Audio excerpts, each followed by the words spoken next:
like a really, really, really big struggle in, I think, rural anywhere, but that I've seen a lot in rural Swaziland is financial literacy. And I know, like, as they're learning math, and there's the one budgeting book, but, unfortunately, our kids really don't have that much exposure to, like, this is money and this is what we do, and, because they're living up here, they don't get to go to the grocery store every week and, have us say, hey, let's look at how much things cost and let's do this. And so they haven't had that growing up where they're understanding money. Right now their understanding is, I did a job, I got, $5 grand and I buy sweets because I must get rid of this $5 grand immediately. And this is the mentality that you even see all over, with adults. As soon as you get your paycheck, you have to hurry up and spend it.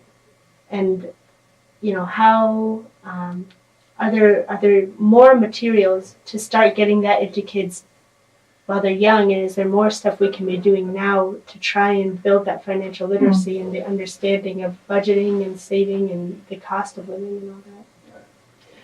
Sure, as you said, it is a big question, and I think there are some straightforward, simple answers, as in the first one would be there are resources for this. There are resources that, like you were asking about other languages, teaching other languages earlier on, and I suggested Rosetta Stone because it's just right up there as an excellent resource for teaching second languages.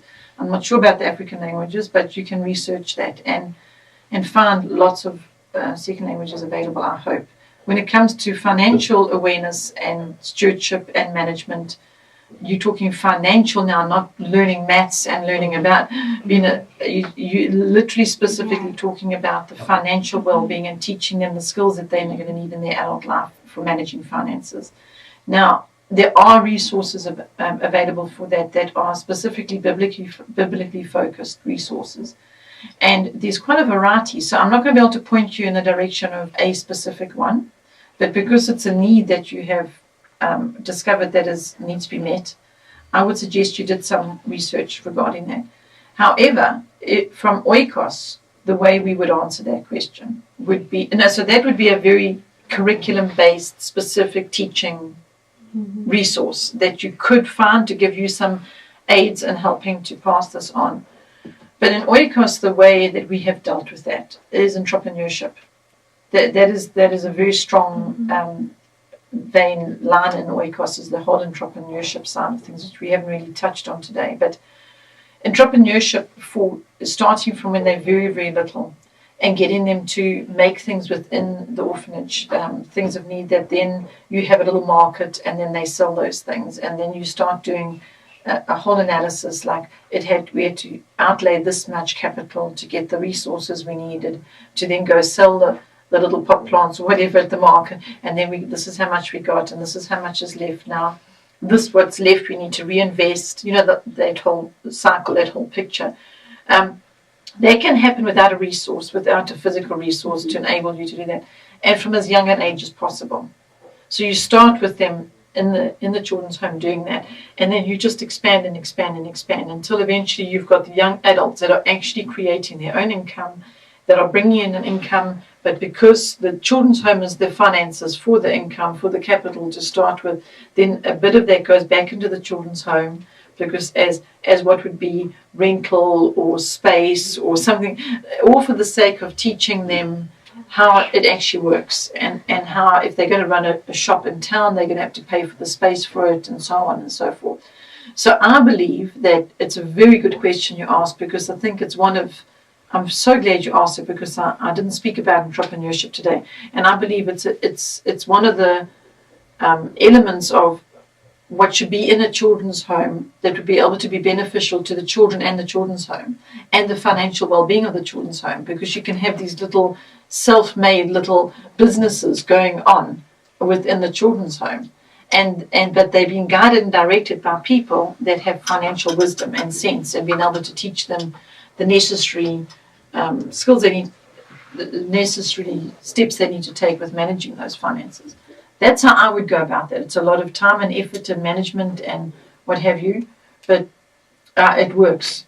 in the home educating circle, it works a lot. The little children run their own little businesses, and then they have fairs and entrepreneur fairs. And if you made that known, in the neighborhood or in the valley or whatever, that the children from the children's home are bringing to the market the following things to sell what they've done. That is like an extension of Kronos living. Mm-hmm. That's what we did with Kronos a lot. We took, like I was teaching you about, ploughing this and let them make the food themselves. But then this is where you would read. The one resource that comes to mind is, Katie, is Minding Your Own Business. Because there helps you to see that you could make one of your older students the manager of that particular field. And these are the people that are working in it, and this is how. And it can all be done on paper. It doesn't have to be physically rands and cents passing and exchanging hands. It can be more the exercise of this land cost this much, and these seeds cost this much, and the labor was this many people to do that amount of work. It's more the lessons that are taught through it, not necessarily an actual exchange of. Do you see what I'm saying? Yes. So, yeah, that's how I would manage that concern that you have. It's a big concern, and it needs attention. So, let's hope that you can get some little businesses going within the children's home. And now that's where I would get help in more than a teacher.